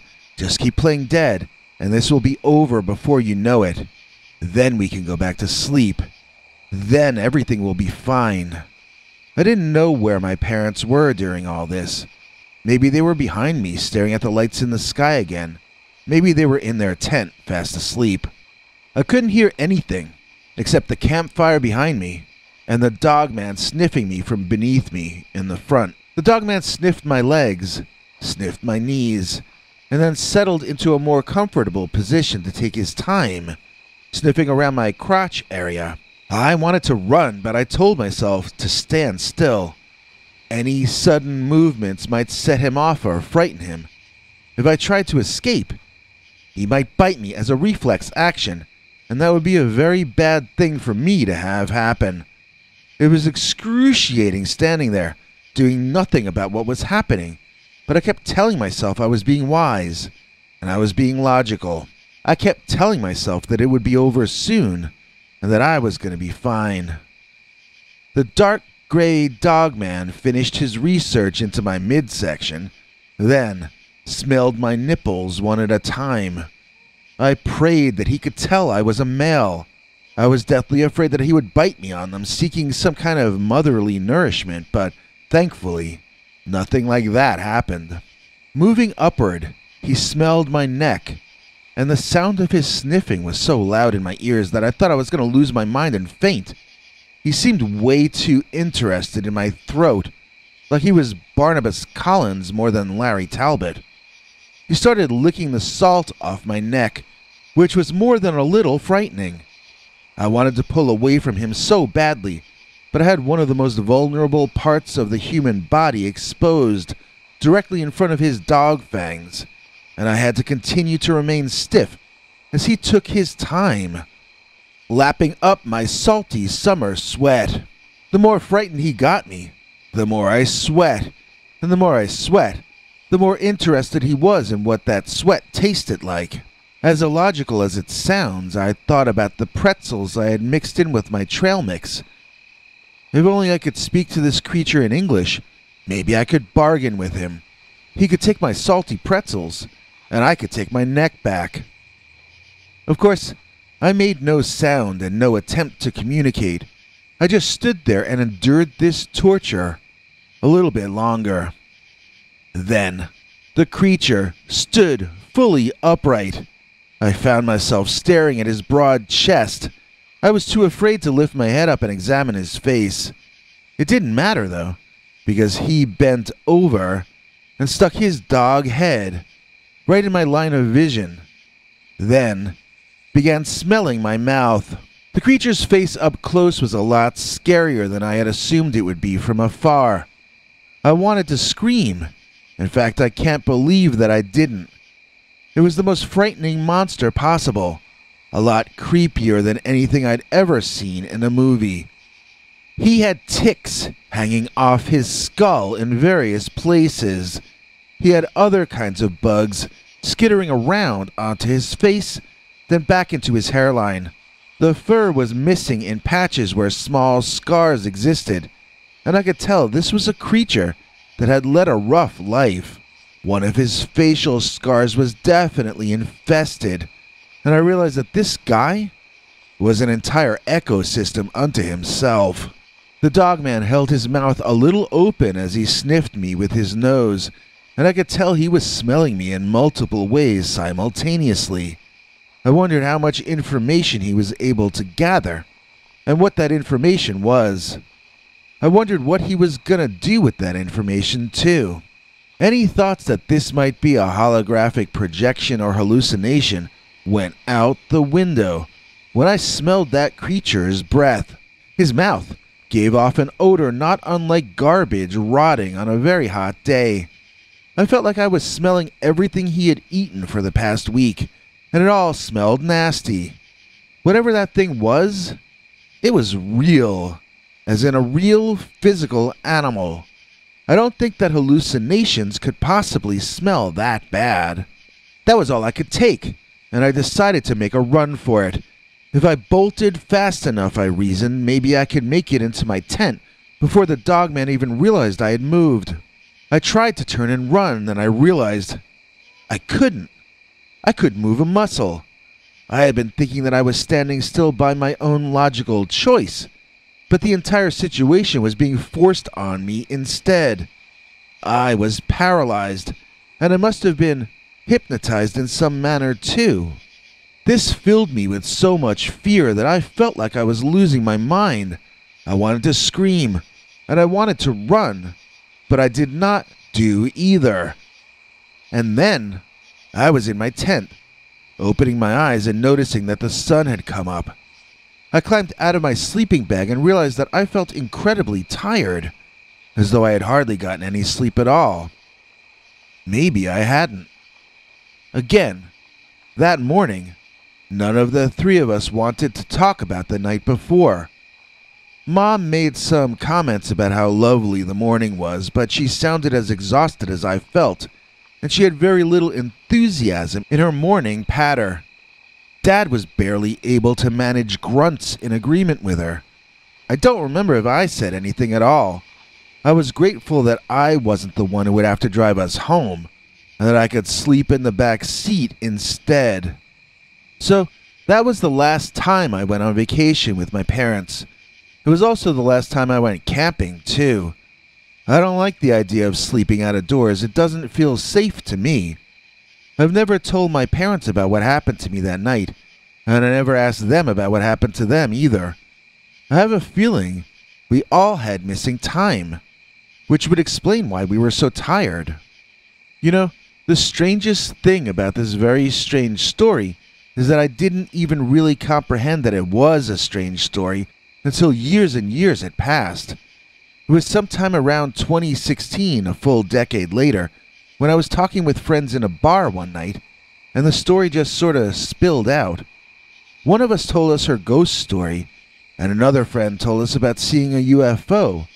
That reminded me of my parents staring at those lights that night, and after a few more drinks, I retold the story of my 2 nights with the Dogman, or what I can remember about them anyway. It was only by my friends' amazed reactions that I understood that this was not a normal thing which had happened to me. Somehow I had this notion in my head that it was nothing out of the ordinary, and that there was no reason for me to tell anyone about it. Why would I have thought something so strange was not strange? I can't explain that part to this day. Was the Dogman somehow involved with those lights which mesmerized my parents? Were those UFO lights, or fairy lights, or what? If that Dogman was a space traveler, then his species has very poor hygiene. And how did he get so many earth ticks and fleas on him if he was from another planet? I wish I could chalk it all up to a bad dream or sleep paralysis, but I'm pretty certain that all of this actually happened, and that I really honestly did meet the Dogman of Roswell, New Mexico. I would like to shout out today's executive producer, Julie Sadler.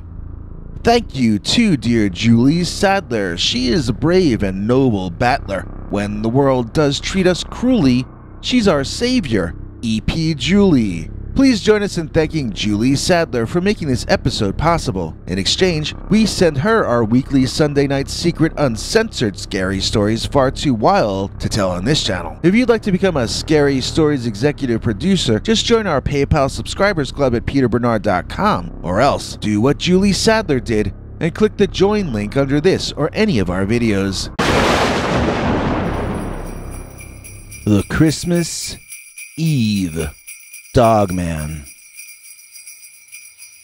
Dear Scary Stories NYC, I hope you are having a good holiday season, whatever it is that you celebrate.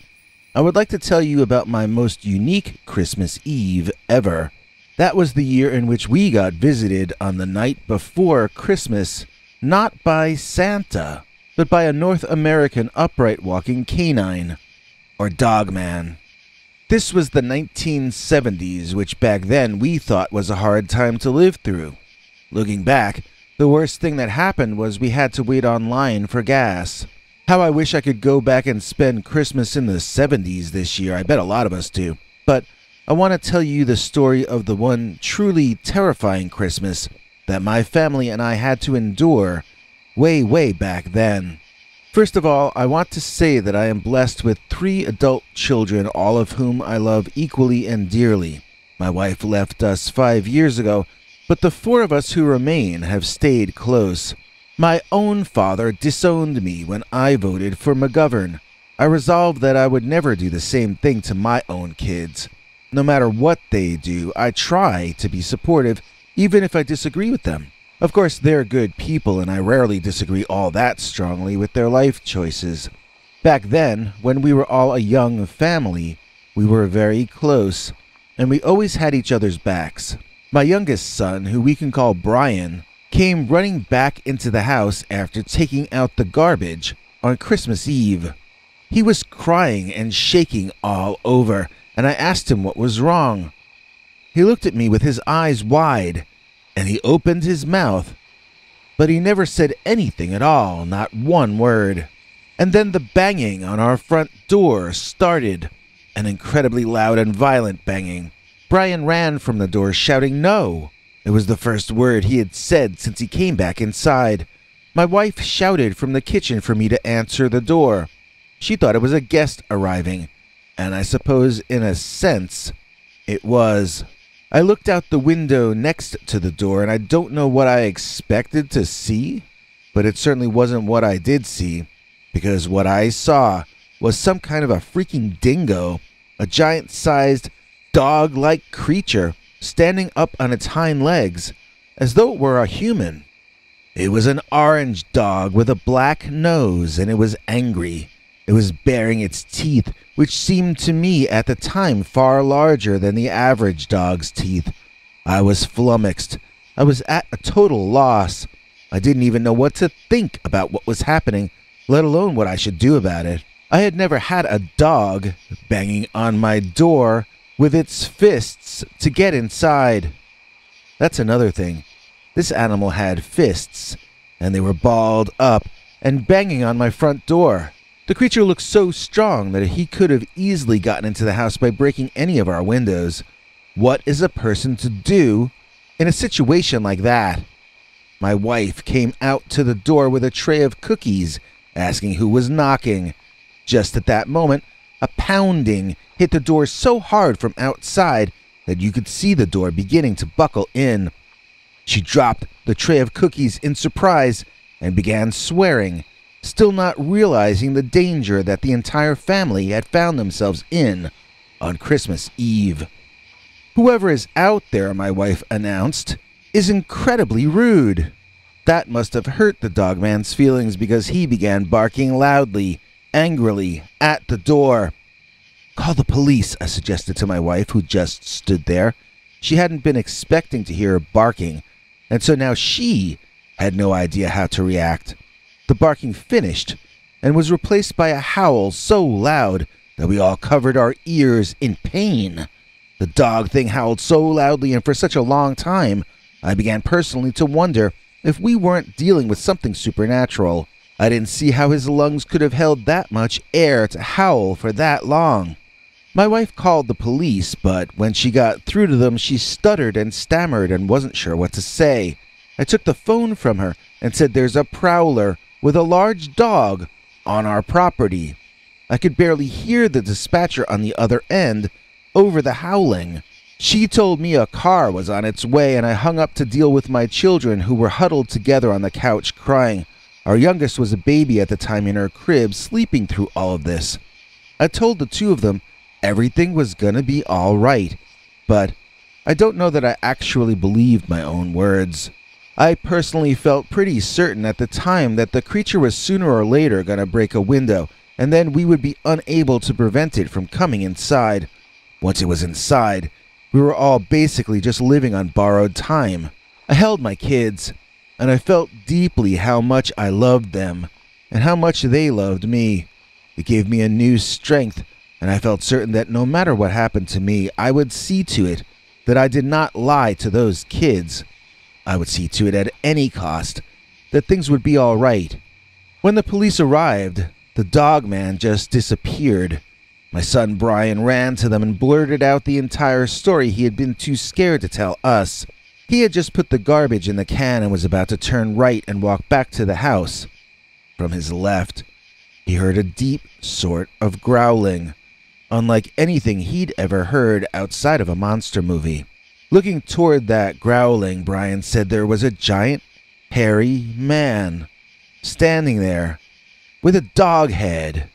The police asked what the man was wearing, and Brian informed them he was unclothed, but covered in orange hair. The cops asked if the man was as tall as they were, and Brian began crying, saying this man was taller than Wilt Chamberlain. That was all, and he fell into hysterical crying. The cops told us that they found nobody on our property, but they were going to stick around our neighborhood and continue patrolling around until dawn. They told us they'd get back to us if they found anything. If they ever did get back to us, I've forgotten about it in the years since. As far as I can remember, that was the end of the incident. Brian traded chores with his older brother so that he didn't have to take out the garbage anymore. I don't blame the kid for feeling too frightened to continue. However, the dogman never visited that house ever again. We have no idea why he showed up, and we have no idea why he never came back. As far as I know, that was the only night he even existed, and so to this day, I refer to that monster as the Christmas Eve Dogman. Don't go anywhere, we've got another Christmas Eve Dogman story for you in a second.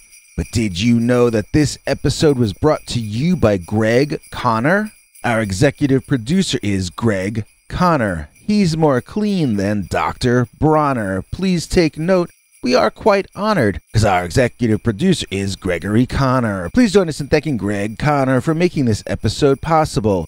In return, we let Greg watch our secret uncensored Dogman stories that we put out each Sunday night. You can see them too if you join our PayPal subscribers club at peterbernard.com, or if you do what Greg Connor did and click the join link under this or any of our videos. And now, on to our next story of Dogman harassing people trying to celebrate the season. And we call this next one, Dogman invited himself for Christmas.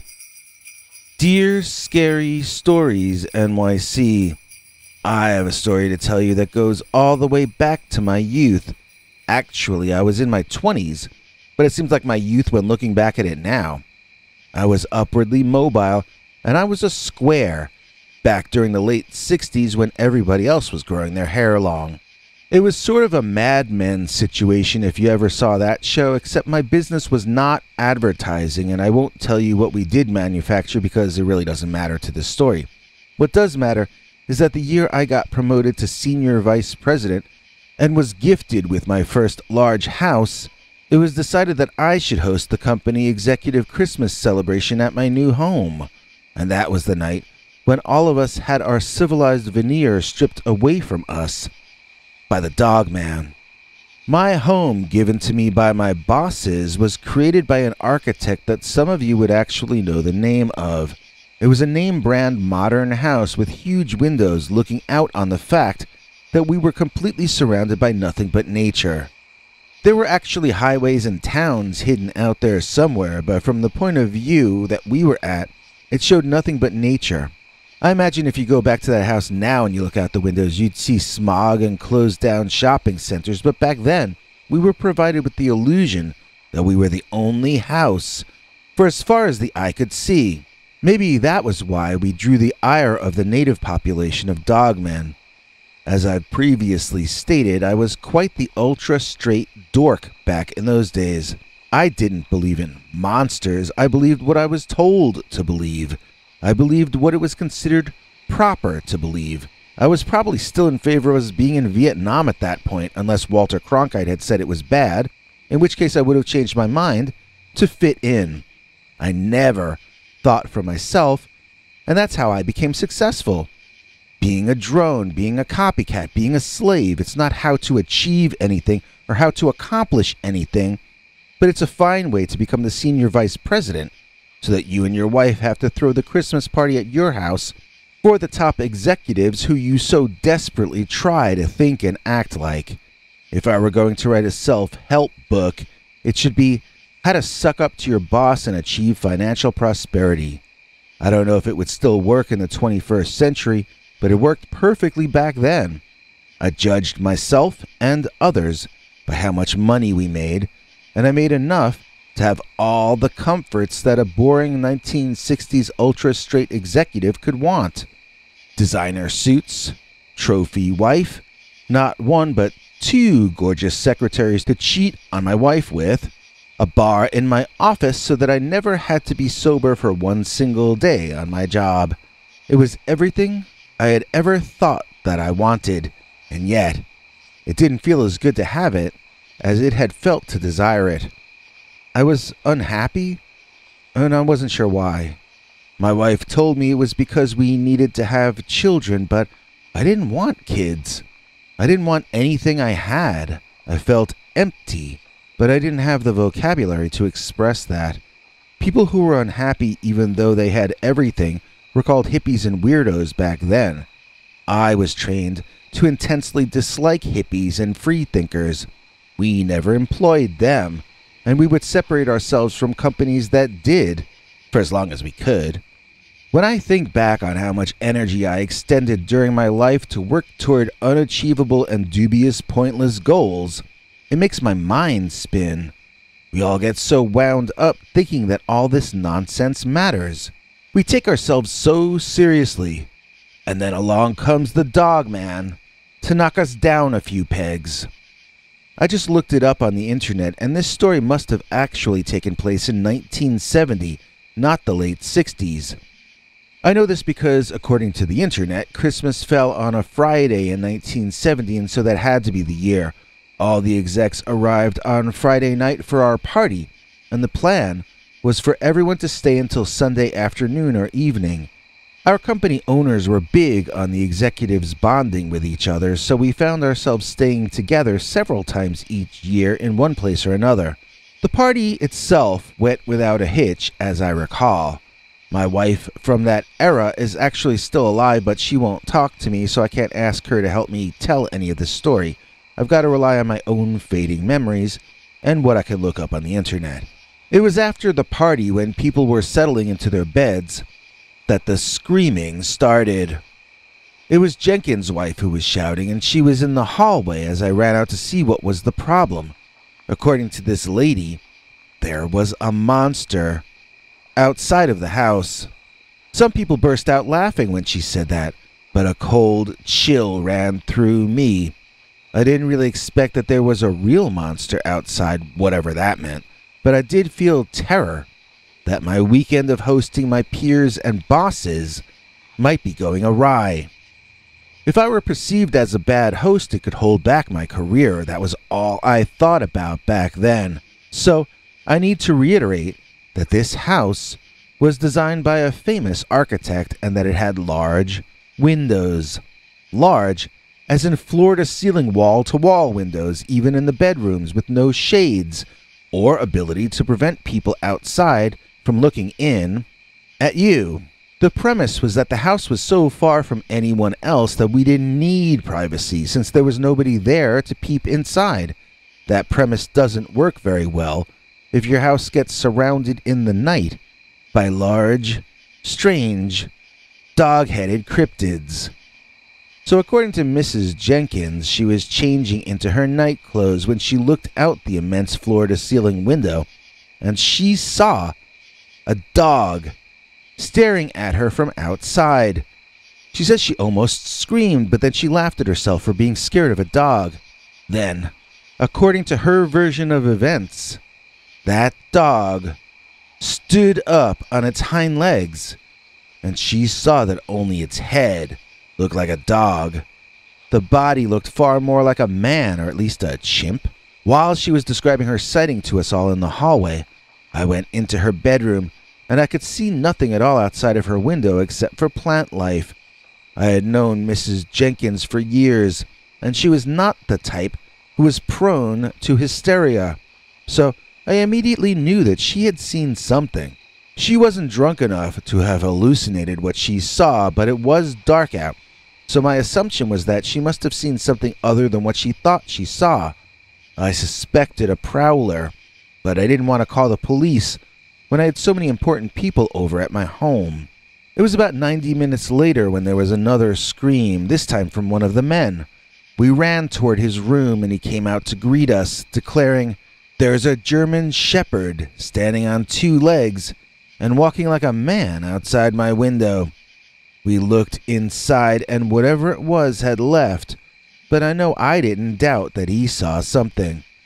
Every one of the bedrooms was equipped with floor-to-ceiling windows, and so nobody felt comfortable anymore in my home.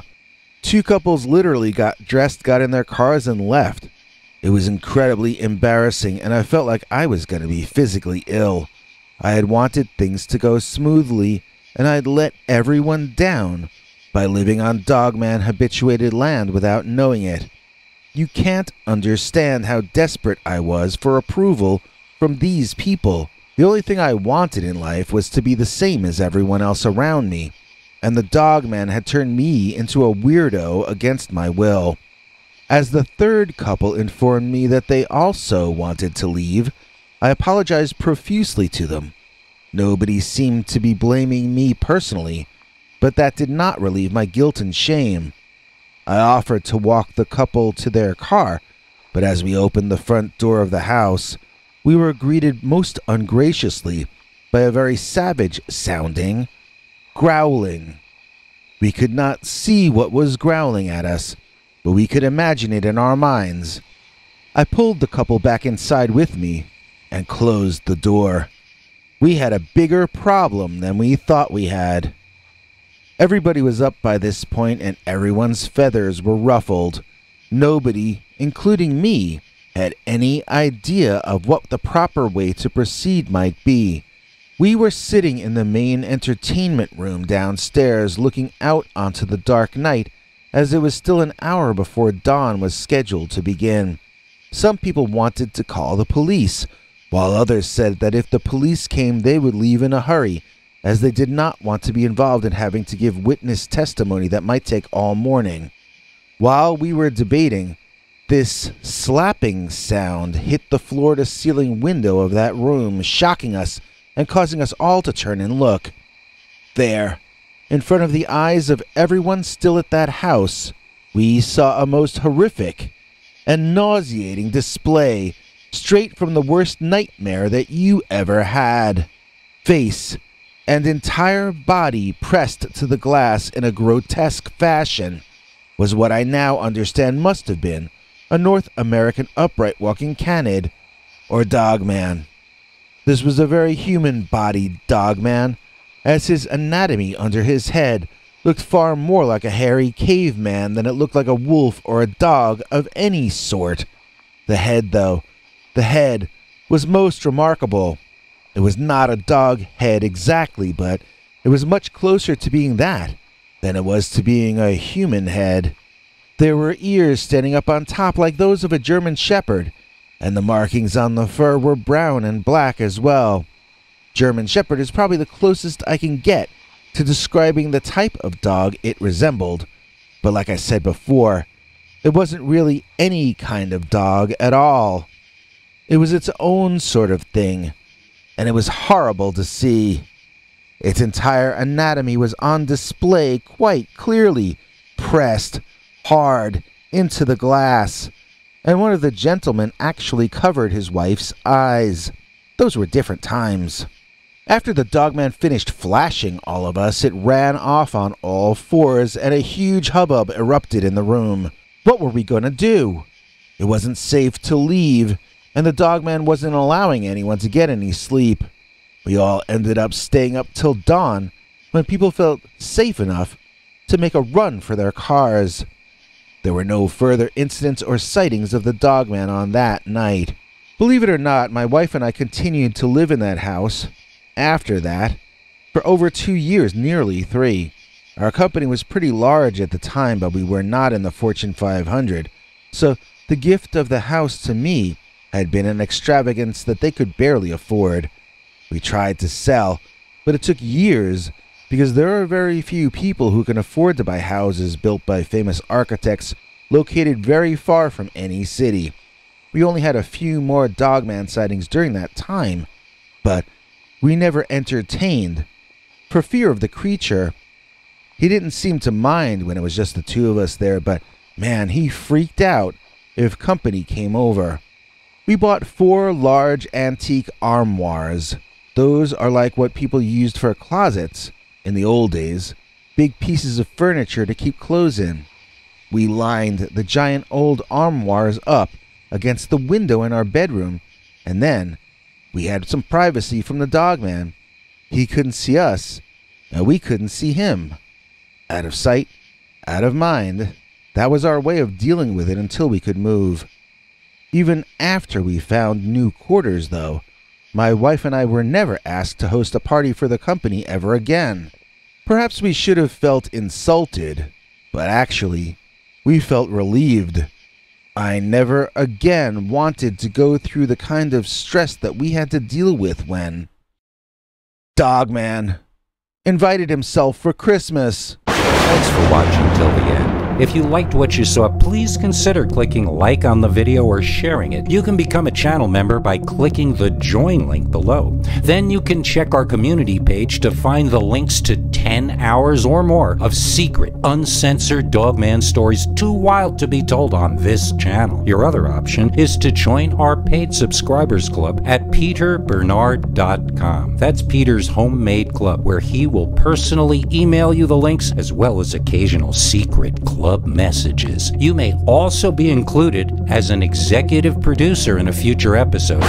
You have a scary experience you want to tell us about? You can email us at scarystoriesnyc@gmail.com, or else call our Scary Stories voicemail hotline at 804-LESS-SCARY. The machine cuts off every few minutes, so if you have a long story, please keep calling back and we'll piece it together later on. Good night, and have a scary tomorrow.